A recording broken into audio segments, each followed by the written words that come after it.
கங் கணபதியே நம. அனைவருக்கும் வணக்கம். கந்த புராணத்தின் இந்த பதிவை உங்களுடன் பகிர்ந்து கொள்வதில் மிக்க மகிழ்ச்சி அடைகிறேன். இச்சாசக்தியாகிய வள்ளியும் கிரியாசக்தியாக தெய்வானையும் விளங்க ஞானவேல் தாங்கி மயில் வாகனத்தில் வலம் வரும் முருகப் பெருமானை நம் மன வாகனத்தில் ஏற்றி வைப்போம். 16 பேறுகளையும் தன் 12 கைகளாலும் வாரி வழங்குவான் நம் வடிவேலன். கந்த புராணம் 7 உபதேச காண்டம். அதில் 32 கல்யாண விரதம்.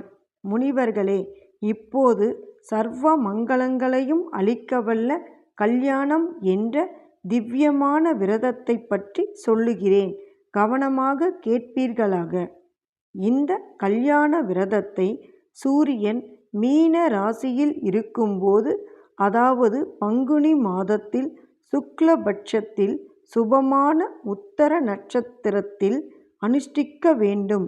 அன்றைய தினம் காலையில் எழுந்திருந்து கல்யாண கோலத்தோடு கூடிய தேகத்துடன் விளங்கும் உமாதேவி பெருமானை வணங்கி தியானித்து வெளியே சென்று புனிதமான நீரில் நியமத்துடன் நீராடி நித்திய கர்மங்களையும் செய்து முடிக்க வேண்டும். பிறகு சிவ பூஜையில் ஈடுபட்டு பரமசிவனை பக்தி சிரத்தையோடு வணங்கி வழிபட வேண்டும்.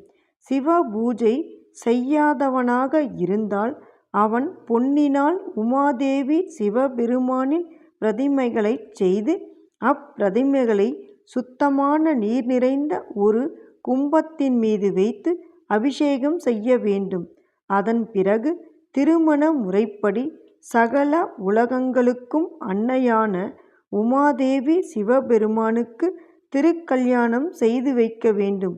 பிறகு பலவிதமான உணவுப் பொருட்களோடு கூடிய நெய்வேத்தியங்களை அக்கடவுளுக்கு படைத்து வேதமறிந்த சிவ பக்தர்களான பிராமணர்களுக்கு அவர்கள் மனைவிமார்களோடு சேர்ந்து பஞ்சபட்ச பரமானந்தத்தையும் படைக்க வேண்டும். அதன் பிறகு அவர்களுக்கு தானமும் செய்ய வேண்டும். பிறகு சிவன் கோவிலுக்கு சென்று ஈஸ்வரனையும் அம்பிகையையும் வணங்கி 3 முறைகள் வலம் வந்து பிரதட்சண நமஸ்காரம் செய்து தன் வீடு வந்து சேர வேண்டும். அன்று இரவில் சிவ பக்தர்களான அந்தணர்களோடு சேர்ந்து கொண்டு கனி வகைகளையும் பாயசம் போன்ற இனிப்பான ஆகாரங்களையும் உட்கொள்ள வேண்டும். அன்று இரவில் தர்ப்பை புட்களை பரப்பி அதன் மீதுதான் படுத்து கொள்ள வேண்டும்.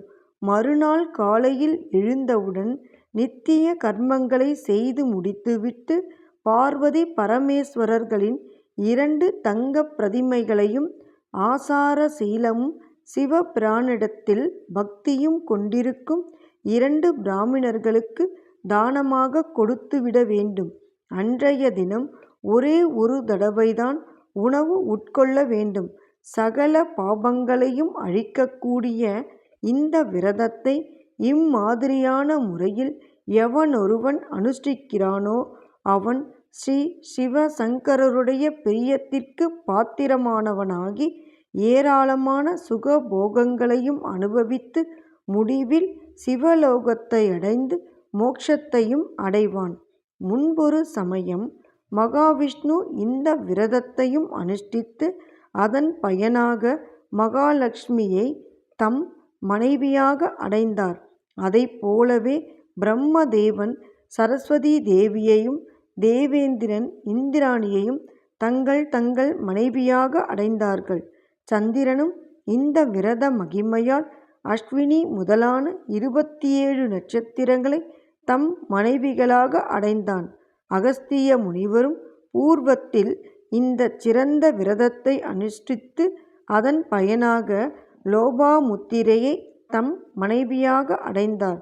திருமாலின் புதல்விகளான அம்ருதவல்லி சௌந்தரியவல்லி என்ற இருவரும் இந்த மேலான விரதத்தையும் அனுஷ்டித்த மகிமையாலேயே திருமுருகனின் திருவருளை பெற்று தேவசேனை வள்ளி என்ற பெயர்களில் வேறு பிறவியை அடைந்து தேவசேனாதிபதியான ஆறுமுகப் பெருமானையே தங்களது நாயகராக அடைந்து மகிழ்ச்சி பெருக்குடன் வாழ்ந்து வருகிறார்.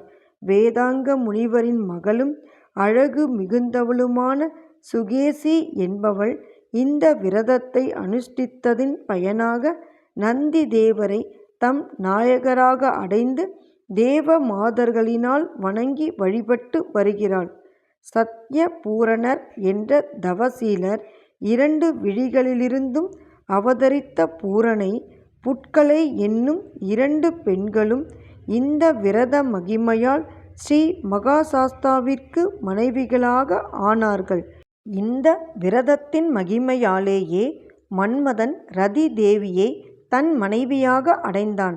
ஜனக குமாரியான சீதா தேவியும் இதனாலேயே ஸ்ரீ ராமபிரானை தன் நாயகராக அடையப் பெற்றாள். ஜாம்பவதியும் இந்த விரதத்தின் மகிமையாலேயே கண்ண பரமாத்மாவை பதியாக அடைந்து மகிழ்ந்தாள். சிறந்த தவசீலரான சௌபரி முனிவரும் இந்த மகத்தான விரதத்தை அனுஷ்டித்து அதன் பயனாக சகல லட்சணங்களும் வாய்க்கப்பெற்ற அநேக ராஜகுமாரிகளை தம் மனைவிகளாக அடைந்தார். இவர்களைப் போலவே இன்னும் அநேகரும் இந்த மேலான கல்யாண விரதத்தை அனுஷ்டித்து சகல போகங்களையும் அனுபவித்து சிறந்த புத்திர செல்வங்களையும் பெற்றெடுத்து முடிவில் கைலாசத்தை அடைந்து மோட்சத்தையும் அடைந்திருக்கிறார்கள். இந்த விரதத்தை குறைவர அனுஷ்டித்து வருபவன் தான் விரும்பிய பெண்ணையே மனைவியாக அடைவான். கன்னி பெண்ணோ அழகில் மன்மதனுக்கு இணையான அழகு வாய்ந்த ஆடவனை கணவனாக அடைவாள். தம்பதிகள் இந்த விரதத்தை அனுஷ்டிப்பதின் மூலம் புத்திர செல்வங்களையும் விரும்பிய பொருட்களையும் பெற்று மகிழ்வார்கள். ஆகையால் முனிவர்களே, இந்த கல்யாண விரதத்தின் மகிமையை பற்றி நான் இப்போது சொன்னதெல்லாம் மிக குறைந்த அளவில்தான். இதன் மகிமையை பற்றி முழுக்க முழுக்க அளவிட்டு கூறுவதென்பது என்னை போன்றவர்களால் சாத்தியமாக கூடியதல்ல. இந்த புண்ணியம் வாய்ந்த அத்தியாயத்தை நியமத்துடன் எவர்கள் படிக்கிறார்களோ அல்லது கேட்கிறார்களோ அவர்கள் சகல நன்மைகளையும் அடைந்து முடிவில் மோட்சத்தையும் அடைவார்கள் என்பது உறுதி. எண்ணிய பொருளை அருளச் செய்யும் கந்த புராணத்தை காதலுடன் இப்புவியில் படிப்போர், கேட்போர், நினைப்போர் யாவரும் பசு, பத்தினி, உறவினர், புத்திரன் ஆகிய அனைவரோடும் ஆனந்த வாழ்வை வாழ்ந்து இந்திரனைப் போல தலைமைத்துவமும் இன்பமும் மிக்க வாழ்வையும் வாழ்ந்து இறுதியில் பரமானந்த நிலையாகிய சிவபத பேரும் பெறுவர். வேலும் மயிலும் சேவலும் துணை. கந்த புராணத்தின் தொடர்ச்சியை தொடர்ந்து கேட்க நமது ஆர்கேஎன் காலம் சேனலை சப்ஸ்கிரைப் செய்து பெல் ஐகானையும் கிளிக் செய்யுங்க. இந்த பதிவினை நமது ஆன்மீக அன்பர்கள் அனைவருக்கும் மற்றும் புராணங்களை கேட்க விரும்புபவர்களுக்கும் ஷேர் செய்யுங்க. பிடித்திருந்தா மறக்காம லைக் பண்ணுங்க, கமெண்ட் பண்ணுங்க. தொடர்ந்து கேட்பவர்கள் அனைவருக்கும் எனது மனமார்ந்த நன்றி. நாளையும் வருவான் நமது வடிவேலன்.